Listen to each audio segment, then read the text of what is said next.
Assalamualaikum Pak Ustadz Adi. Assalamualaikum warahmatullahi wabarakatuh. Saya mau menanyakan tentang tafsir Quran surah 61 As-Saff ayat 10 sampai 14 tentang sebuah perniagaan yang tersebut hingga ayat 14-nya. Mohon minta penjelasannya, Pak. Dan apakah dari kajian kemarin ini bermuara pada Quran surat As-Saff ayat 10-14 tersebut? Terima kasih. Assalamualaikum warahmatullahi wabarakatuh. Waalaikumsalam warahmatullahi wabarakatuh. Quran surah ke-61 As-Saff di ayat 10 sampai 14. Intinya Allah Subhanahu wa taala memberikan arahan dan motivasi kepada kita untuk bisa mengatur kegiatan kita sehingga memiliki nilai dunia dan akhirat yang terbaik. Ya ayyuhalladzina amanu, hai semua orang yang telah menyatakan beriman. Dan motivasi ini, arahan ini ditekankan oleh Allah kepada orang yang punya iman. Rumus tafsir mengatakan begini, jika ada ayat dalam Al-Quran dibuka dengan kalimat iman, maka di situ iman kita dipertaruhkan. Apakah keadaan imannya kuat atau lemah? Contoh, ada ayat yang pertama dibuka dengan iman itu surah Al-Baqarah ayat 3. Alladzina yu'minuna bil ghaibi wa yuqimunas. Orang-orang yang beriman itu, yang punya ciri takwa adalah orang yang mampu meningkatkan sholatnya. Nah, sholat itu indikator keimanan pertama. Semakin kuat sholatnya, ini menunjukkan semakin kuat imannya. Semakin lemah sholatnya, malas sholatnya, ini menunjukkan semakin lemah imannya. Dan saat menunaikan sholat, imannya dipertaruhkan. Artinya kalau ada orang mengaku beriman, ngaku muslim, tapi tidak sholat, maka dipertanyakan keimanannya. Karena itu kata Nabi, atau kama qala Rasulullah sallallahu alaihi wasallam, al-farqu bainal mu'min wal kafir tarkus shalah. Perbedaan antara orang yang sudah beriman dengan yang belum, itu dilihat dalam sholatnya. Orang beriman itu pasti sholat. Orang belum beriman, itu tidak sholat. Jadi kalau ada orang mengaku beriman, tidak sholat, dipertanyakan keimanannya. Itu rumus. Ada ayat akhlak dibuka dengan iman. Maaf. Contoh Quran surah 49 di ayat yang ke-11. Ya ayyuhalladzina amanu la yasra qaumin qaum. Hei orang-orang yang telah merasa beriman, jangan saling mencela. Artinya kalau ada lisan orang beriman, mengaku beriman, digunakan mencela orang lain, maka pada saat yang bersamaan dia sedang merendahkan imannya. Awas, hati-hati. Karena itu kata Nabi apa? Perkara lisan. Man kana yu'minu billahi wal yawmil akhir, falyaqul khaira aw liyasmut. Siapa yang merasa beriman pada Allah dan hari akhir, maka imannya akan menuntun lisannya berkata yang baik. Kalau tak bisa mengeluarkan yang baik, dia diam. Jadi dalam Islam itu perkara bicara saja itu menentukan iman. Orang beriman itu terukur bicaranya. Ada manfaat, ada kebaikan. Jadi kalau ada orang mengatakan beriman, seringkali keluar kotor dari lisannya, ini menunjukkan ada persoalan dalam imannya. Nah, ayat ini di As-Saff Quran surah 61 ayat 10 sampai 14 itu dibuka dengan kalimat iman. Ya ayyuhalladzina amanu hal adullukum ala tijaratin tunjikum min adzabin. Hei orang-orang yang beriman, mau nggak aku tunjukkan? Ini bahasa balaghah. Ya Allah pasti tunjukkan pada kita. Cuma kita mau ngambil nggak? Ya, biasanya kalau ada ayat begini, ini menunjukkan kepada orang yang sibuk dengan dunia. Atau orang yang belum punya orientasi yang fokus. Ya, sehingga perlu ditunjukkan lagi supaya tahu arah. Contoh begini nih, maaf ya. Ini subuhan.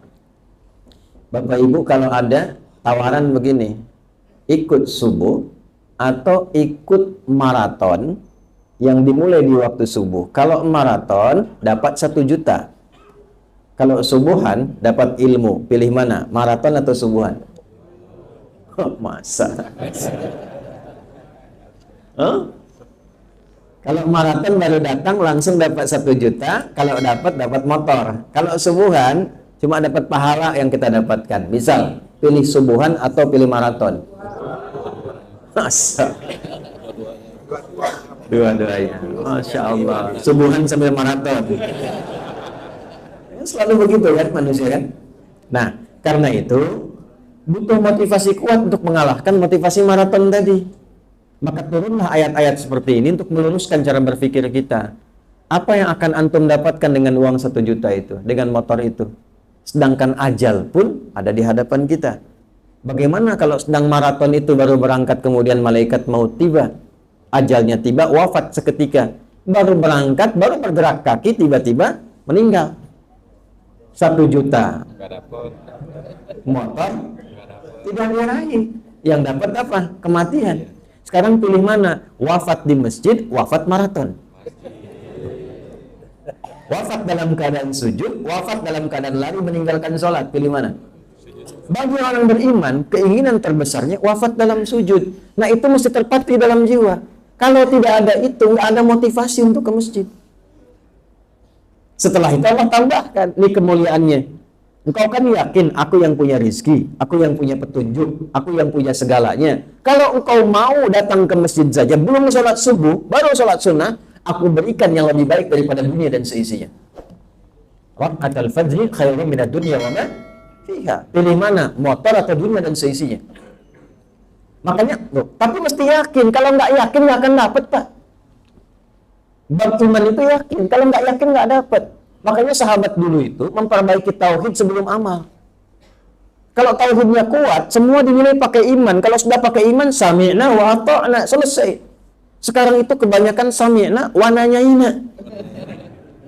Kami dengar, kami tanya. Karena banyak nanya, amalnya sedikit. Orang dulu banyak dengar, banyak amal. Imannya sudah kuat.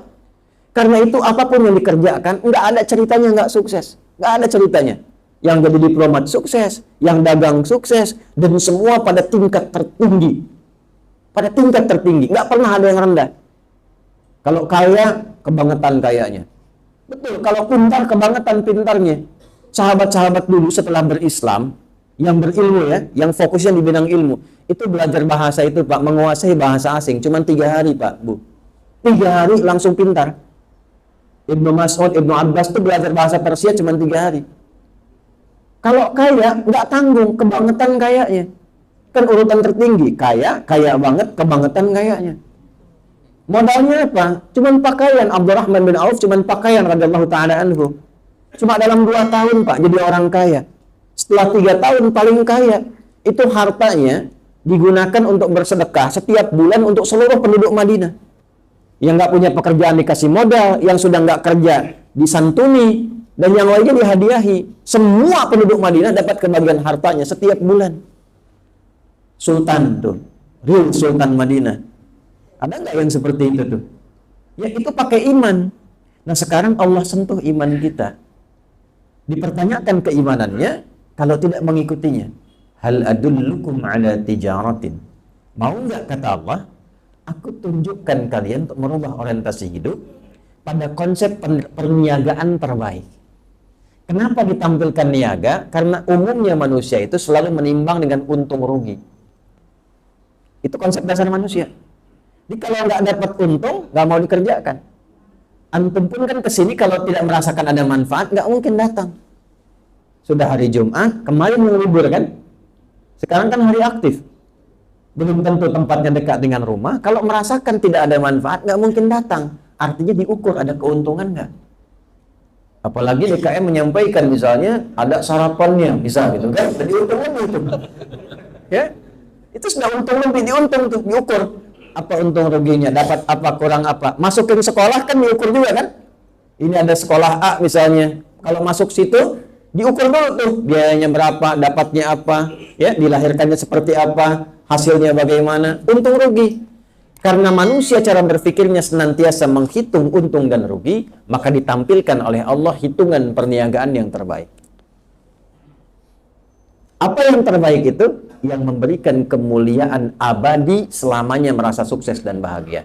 Kalau cuma sementara, maaf, masih capek, masih bisa untung, masih bisa rugi. Perniagaan yang baik itu selalu untung, nggak pernah rugi. Ya, nggak cukup dengan amin. Teruskan dulu nih. Ya, coba kalau Anda bisnis pilih mana? Kadang untung, kadang rugi, atau selalu untung nggak pernah rugi? Nah, selalu untung nggak pernah rugi. Itu kalau dapat itu yang paling ideal dan belum tentu orang bisa dapat begitu. Bapak Ibu jualan kadang-kadang untung, kadang-kadang rugi kan? Tapi ini selalu untung nggak pernah rugi. Bagaimana cara berpikirnya? Kita menempatkan diri kita pada konsep kehidupan abadi yang selamanya akan begitu, nggak pernah berubah. Dan itu hanya terjadi di akhirat, tidak di dunia. Dunia itu situasinya fana, selalu berubah. Wa tilkal ayyam nudawiluha bainan nas. Roda kehidupan dunia itu kadang di atas, kadang di bawah. Kadang senang, kadang-kadang sedih. Karena senang mendapatkan syukur, sedih untuk bersabar. Konsepnya begitu. Jadi antum pun kalau usaha itu nggak akan untung selamanya. Ada kalanya mendapatkan ruginya.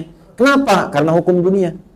Dunia itu tempat ibadah. Kalau untung terus, kapan sabarnya?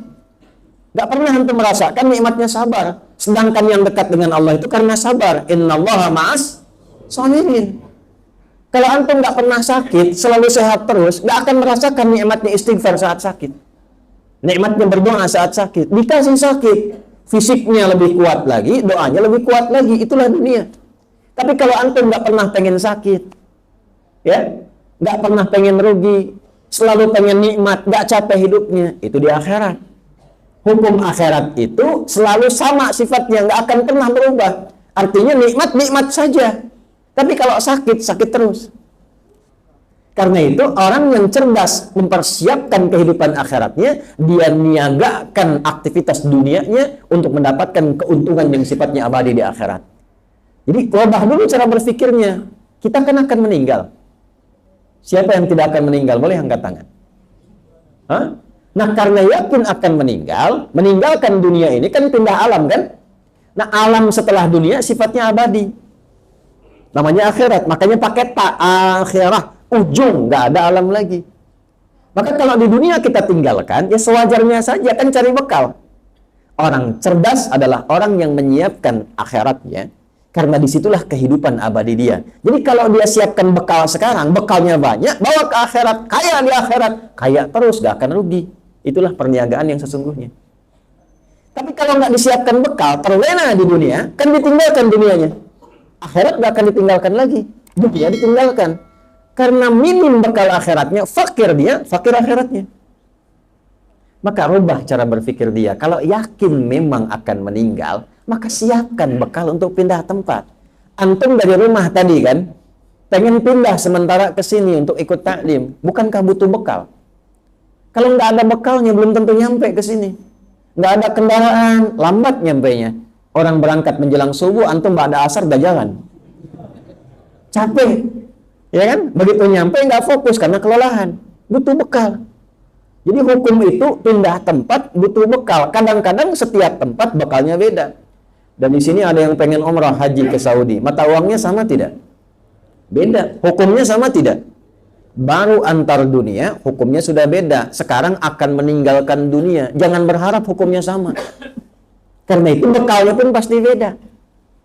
Jangankan di akhiratnya, masuk kuburan nanti, maaf ya, dari dunia ke alam kubur, bekalnya nggak akan sama. Sekarang pakai baju begini nih, apakah baju yang ini akan dipakai saat masuk alam kubur? Tidak. Lalu apa manfaatnya bekal yang kita kumpulkan selama ini?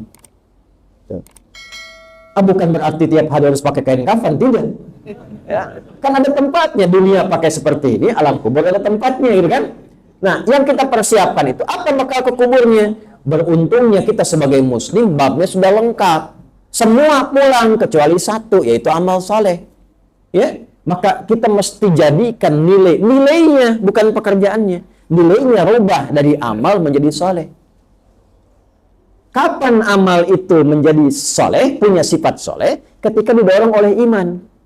Karena itu, setelah Allah mengatakan diselamatkan dari siksa neraka, apa setelah itu? Tu'minuna billah. Rubah semua kegiatan itu karena iman, karena Allah Subhanahu wa taala. Bicaranya pakai iman, memandangnya pakai iman, kerjanya pakai iman. Kerjanya di tempat yang sama. Bapak tetap ngantor di tempat itu. Dagangnya tetap itu, cuman dagangnya pakai iman. Kalau dagang pakai iman, nggak akan mencuri, nggak akan nipu, nggak akan nyogok, nggak akan korupsi, nggak akan terjebak riba. Itu dagang pakai iman. Ketika Anda bergerak keluar dari rumah, dagangnya pakai iman, mengatakan Bismillahirrahmanirrahim, maka semua derap langkahnya menjadi nilai, dicatat dari amal jadi soleh, amal soleh. Bukan cuma amal, kalau nggak pakai iman, amal saja. Kalau pakai iman jadi soleh. Ketika amal didorong pakai iman, maka berubah amal itu menjadi ibadah, nilainya disebut dengan hasanah namanya. Nah, setiap ada perbuatan hasanah nilainya 10. Nilai itu yang disebut pahala. Quran surah 6 ayat ke 160. Man jaa bil hasanati falahu asyru amsalihha. Dicatat oleh malaikat 10. 10 itu bukan begini. 1, 2, 3, 4. Tidak terlalu sedikit. 1 keduanya 500 tahun, 2 ketiganya 500 tahun. Nah, itu diakumulasikan dalam catatan disebut dengan kitab. Saat meninggal, nanti pulang ke akhirat, kitab itu akan muncul, terlihat. Kata Allah, "Iqra kitabak, kafa bi nafsika al-yawma 'alaika hasiba." Hasiba itu yang dimaksud hisab. Dan tugas kita itu menjadikan semua perbuatan punya nilai di hadapan Allah. Karena itu setiap amal soleh diawali dengan iman. Contoh Quran 103. Wal 'asr innal insana lafi khusr illal ladzina amanu wa shalihah.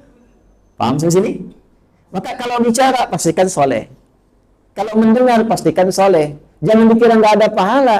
Kalau ada orang memprovokasi, ingin keluar kata-kata kotor, ditahan oleh kita. Quran surah ketiga ayat 134. Wal kadhiminal ghaidha. Diledek oleh orang ingin marah. Tahan. Nggak jadi itu dituliskan pahala 10 kebaikan. Kalau pulang kembali kemudian ke akhirat, disediakan surga di situ, surganya disiapkan seluas langit dan bumi.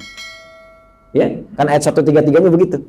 Jadi orang cerdas itu dia menyiapkan nilai kebaikan dunianya untuk bekal akhiratnya. Begitu meninggal dunia, dia tinggalkan dunianya, dunianya sukses juga. Apa dikira Utsman nggak kaya? Kaya. Abdurrahman bin Auf kaya. Nikmat juga, hidup dunianya nikmat, enak, tenang, begitu pulang, nikmat lagi. Jadi dunianya dapat hasanah, di akhirat dikonfirmasi hasanah. Itulah kenapa sering kita berdoa, Rabbana atina fid dunya wa fil akhirati wa qina. Nah, untuk melakukan itu mesti berjuang. Karena itu hidup butuh perjuangan. Kemudian wa tujahiduna fi sabilillah. Caranya adalah niatkan semua kegiatan kita untuk mendapatkan ridha Allah. Itulah fi sabilillah. Jadi orang beriman itu mesti berjuang. Maka dari sekarang Pak, Ibu, saya selalu menyampaikan begini. Coba kurikulum kehidupannya itu dijelaskan dulu, tuliskan. Kegiatan saya apa saja selama 24 jam. Dari bangun sampai tidur lagi. Kalau ke kantor urutkan lewat jalan mana saja. Berapa? Kalau saya suka begini. Ya, saya belum berangkat ke sini, saya tanya, Pak Lutfi, dari hotel ke sini berapa lama? Jam berapa berangkat? Kita bisa petakan kapan kita bangun, kapan kita sholat, kapan kita zikir, di jalan ke sini dapat berapa ayat, berapa kali sholawat, berapa kali istighfar. Itu sudah terukur. Nanti kalau sudah jadi kebiasaan, otomatis. Ya, antum ke kantor kerja belasan tahun, kenapa nggak digunakan setiap jalan berangkat dan pulang untuk menghafal Quran? Begitu pensiun, khatam 30 juz. Bukan cuma hatam jalan. Ya, jalan pulang udah hatam. Jadi begitu pulang ditampakkan pahalanya, pulang dalam keadaan tenang. Jadi meninggalnya pun dalam keadaan enak, hidupnya enak, pulangnya enak. Karena begitu akan meninggal tampak pahala. Itu yang menjadikan dia senyum. Karena diperlihatkan pahalanya. Ya, itu yang dimaksud Quran surah 89 ayat 27 sampai 30. Ya ayyatuhan nafsul mutmainnah irji'i ila rabbika radiyatan mardiyah fadkhuli fi ibadi wadkhuli. Nah, wadkhuli jannati itu ditampakkan keindahan-keindahannya. Di orang saleh itu ketika akan meninggal ditampakkan hasil amalnya. Itu yang dimaksud wadkhuli jannati. Makanya pulangnya ada yang senyum, ada yang sujud. Ya, Masya Allah. Semoga kita termasuk digolongkan orang-orang demikian. Allahu a'lam bishawab.